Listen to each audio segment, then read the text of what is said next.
Hello, welcome to ADHD video number 1. In this video, I will be explaining some of the symptoms of ADHD. So to start off, individuals with ADHD are commonly suggested medication, but medication does not fix everything, right? Medication will not cure ADHD. You can't cure it. It's always going to be present, even if you take medication for it. Medication can help some of the symptoms, but it's never going to get rid of it. You can't cure ADHD.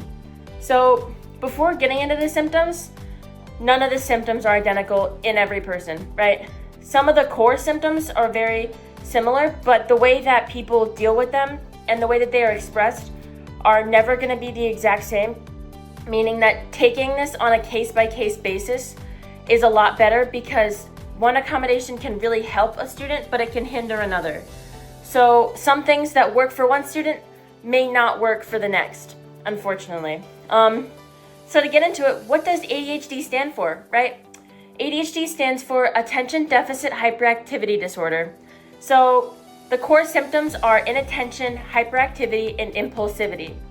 For inattention, this means exactly what you think it does, right? It means that people with ADHD are often disorganized, forgetful, and have a lack of focus. So they tend not to be able to focus as much for as long period of time. And this just ruins their ability to hold attention, be organized, listen directly. It can kind of cause them to space out a little bit more, not be on task. Even if they're trying their hardest, it just happens, right? They just can't focus a lot of the time. So this is very awful in school when they're trying to complete tasks and assignments in a timely manner. Next up, hyperactivity. So this includes more movement-related actions.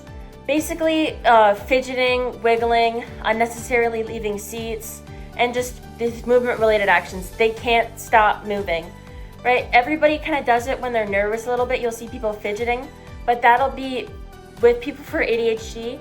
They kind of do it more often in everyday settings, even in a classroom when they're not nervous, and they just have a harder time sitting still for longer periods of time.